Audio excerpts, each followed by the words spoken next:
Don't bother showing up. You'll ruin the memories. My brother messaged 2 days before the ceremony. Dad just liked the message. I took a deep breath, canceled the videographer I paid for, and transferred the honeymoon fund back to my account. They had no idea what was about to happen.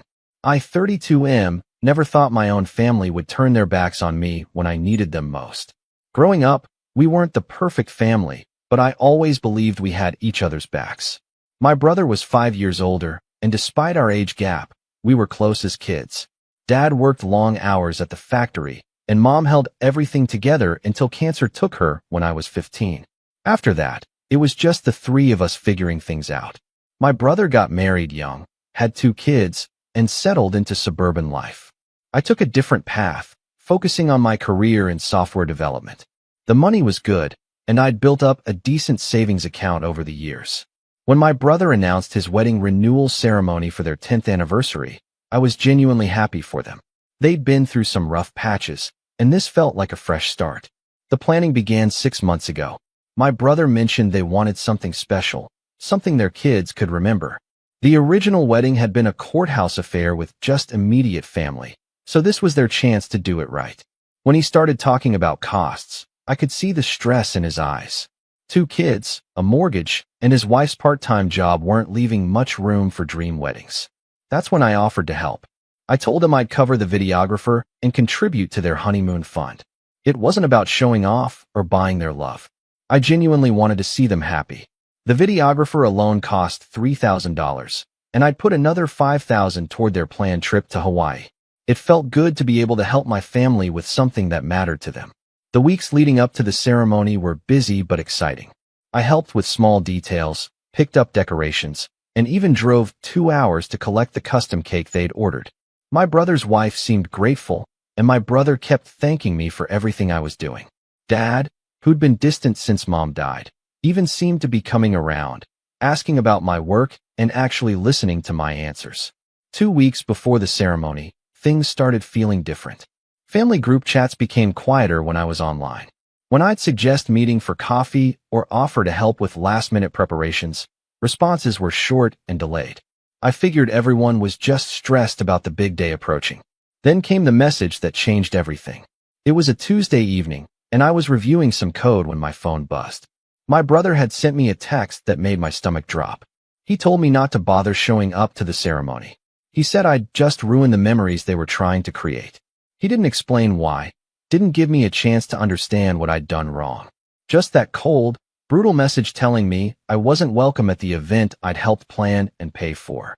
I stared at my phone, reading the message over and over, hoping I'd misunderstood. But the words were clear. 20 minutes later, I saw that Dad had liked the message, not responded with confusion or concern for his younger son being excluded from a family event. He'd liked it. That simple thumbs up felt like a knife twisting in my chest. I called my brother immediately, but it went straight to voicemail. I tried Dad next, same thing. I sent messages asking what was happening, what I'd done, begging for some explanation. Hours passed with no response. The silence was deafening. That night, I barely slept. I kept replaying every interaction from the past few weeks, searching for clues about what had gone wrong. Had I said something offensive? Done something to upset them? I couldn't think of anything, but clearly, something had happened to turn them against me so completely. The next day brought no answers, just more silence. I drove to my brother's house, but no one answered the door even though I could see cars in the driveway. I went to Dad's apartment, and he wouldn't even look at me through the window. It was like I'd become invisible, or worse, like I was something they needed to avoid. That evening, as I sat in my apartment surrounded by the silence of my phone not ringing, something shifted inside me. The hurt was still there, raw and painful, but underneath it, a cold anger was building. They wanted to cut me out without explanation? Fine. But they'd made one crucial mistake. I took a deep breath and opened my laptop. First, I canceled the videographer. When he asked why, I explained that there had been a family emergency and the event was being postponed indefinitely. He was understanding, especially when I told him to keep the deposit for his trouble. The real payment, the remaining $2,500, stayed in my account. Next, I logged into my bank account and initiated a transfer. The $5,000 I'd put into their honeymoon fund came back to my checking account. It felt strange, watching those numbers change, taking back money I'd given freely just days before. But I wasn't done. Not even close. The next morning, I started making calls. The florist who was providing the ceremony arrangements had been paid through my credit card as a favor to my brother. I called and explained there had been a family emergency, and we needed to cancel. She was sympathetic and agreed to refund the payment, minus a small cancellation fee. Another $1,500 back in my pocket. The photographer was next. I'd recommended him to my brother and had agreed to split the cost. When I called to withdraw my portion of the payment, he mentioned that my brother hadn't paid his half yet. Without my contribution, they wouldn't be able to afford his services. I felt a twinge of something, not quite guilt, but close to it. Then I remembered Dad liking that message, and the feeling passed. I'd also paid for the vintage car rental my brother wanted for photos. The classic Mustang convertible that was supposed to make him feel like a movie star for the day. Gone. The deposit on the upgraded sound system for the ceremony? Cancelled. The contribution toward the open bar at the reception? Withdrawn.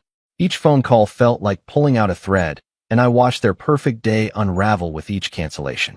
But the most satisfying call was to the resort in Hawaii, where they'd planned to spend their honeymoon. I'd booked and paid for the entire week as a surprise gift. The resort was understanding about the cancellation, especially when I explained it was a family emergency. They refunded everything except a small processing fee. By Thursday evening, I'd systematically removed myself and my financial contributions from every aspect of their celebration. But I wasn't finished yet. I knew my brother's co-workers, some of whom had become friends over the years. I also knew his neighbors and several family friends who were planning to attend. I crafted a carefully worded message explaining that due to unexpected family circumstances, I wouldn't be able to attend the ceremony after all. I mentioned that I'd hoped to celebrate this milestone with them, but sometimes family dynamics make that impossible. I kept it vague, but emotional enough that people would remember it. Then I did something that felt both petty and justified. I started reaching out to extended family members, cousins and aunts and uncles who'd been planning to attend. I didn't badmouth my brother or father directly. Instead, I shared how hurt I was to be excluded from such an important family event without explanation. I mentioned how I'd been looking forward to celebrating with everyone and how confused I was about being told not to come. The responses were immediate and concerned. Family members started asking questions. They wanted to know why I wasn't coming, what had happened, why there was suddenly drama around what was supposed to be a happy celebration. Some of them reached out to my brother and father directly, demanding explanations. By Friday, my phone was buzzing constantly with family members taking sides. Some supported me, outraged that I'd been excluded without explanation. Others remained neutral, trying to play peacemaker. But the damage was done. The family unity that was supposed to surround this celebration had cracked wide open. I spent Friday evening doing one final thing. I wrote a letter, not to my brother or father, but to my future self. I detailed everything that had happened, every feeling I'd experienced, every action I'd taken. I wanted to remember this moment, this decision to stand up for myself instead of just accepting their treatment. I sealed it in an envelope and put it in my desk drawer. Saturday morning arrived gray and drizzly. I woke up knowing that somewhere across town, my brother was probably discovering the full extent of what my absence meant. No videographer to capture the moment. No photographer they could afford. No upgraded sound system. No vintage car for photos. No honeymoon waiting for them afterward. My phone had been silent since Thursday evening. No attempts to reach out. No efforts to explain or reconcile. Just silence. It confirmed what I'd suspected. They didn't want me there, period. Whatever I'd done or whoever had poisoned them against me, they were committed to shutting me out. Around noon, my phone finally rang. It was a number I didn't recognize, but when I answered, it was my brother's wife. Her voice was strained, almost panicked. She asked if there was any way to undo the cancellations, if I could help them salvage some of what they'd lost. She explained that they were scrambling to find alternatives, but everything was either booked or too expensive. I listened to her plead for several minutes before I responded. I told her that I'd been told not to come, that I'd ruin their memories just by being there. If my presence was so toxic, then surely my contributions would be equally unwelcome. She tried to explain, started to say something about a misunderstanding, but I cut her off. I told her that misunderstandings could be cleared up with communication, and I'd received nothing but silence for 3 days. She hung up without another word. An hour later, my brother called. His voice was different, desperate in a way I'd never heard before. He asked what it would take to fix things, to get the vendors back, to salvage their day. I told him the same thing I'd told his wife. He'd made it clear I wasn't welcome, that I'd ruined their memories. I was simply respecting his wishes by removing myself completely from their celebration. He started to explain then, finally. Apparently, Dad had been filling his head with stories about me. Dad had convinced him that I was trying to take over their special day, that I was showing off with my money and making them look bad. Dad had suggested that I was only helping so I could hold it over them later, so I could always remind them of what they owed me. The irony wasn't lost on me. Dad's paranoia about what I might do in the future had created the exact situation he'd feared. By trying to protect my brother from being in my debt, he'd ensured that my brother ended up owing me an apology he'd never be able to fully pay. I told my brother that if Dad's opinion mattered more than our relationship, then he'd made the right choice. I wished him well and hung up. Update 1. The ceremony happened, but it wasn't what they'd planned. Through mutual friends, I heard bits and pieces of how the day went. They'd managed to find a last-minute photographer, but he was clearly amateur level. The sound system was the venue's basic setup, which apparently cut out twice during the vows. They'd borrowed a friend's sedan instead of the vintage car, and the florist they'd hastily hired delivered arrangements that didn't match their color scheme. But the biggest issue was the family drama that overshadowed everything. Several relatives didn't attend in solidarity with me, and those who did come spent the reception asking questions about why I wasn't there. My brother and his wife spent their special day explaining and re-explaining the situation instead of celebrating. Dad apparently gave a speech during the reception about family loyalty and sticking together through thick and thin. According to my cousin, the irony was lost on no one in attendance. Update 2. 3 weeks after the ceremony, I received an unexpected visitor. Dad showed up at my apartment on a Thursday evening, looking older and more tired than I'd ever seen him. He didn't apologize immediately, but he did ask if we could talk. He explained his reasoning, finally.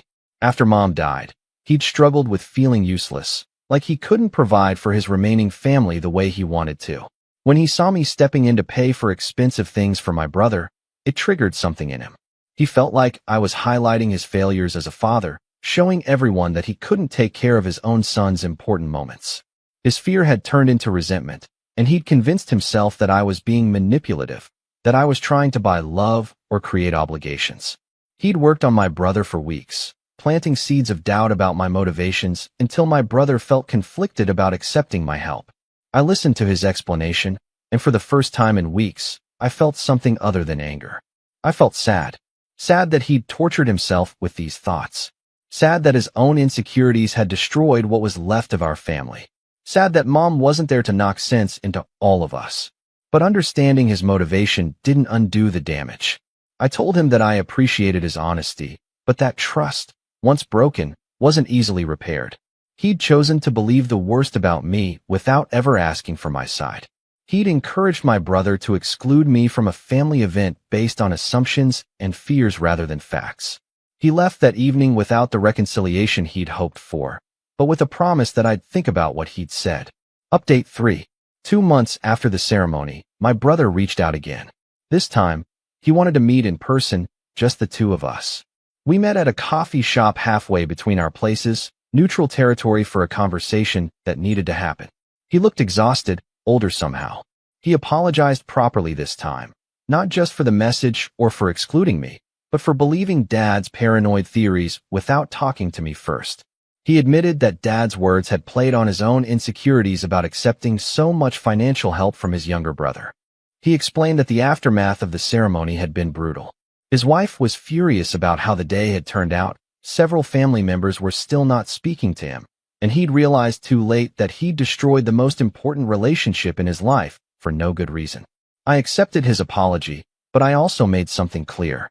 The money didn't matter to me.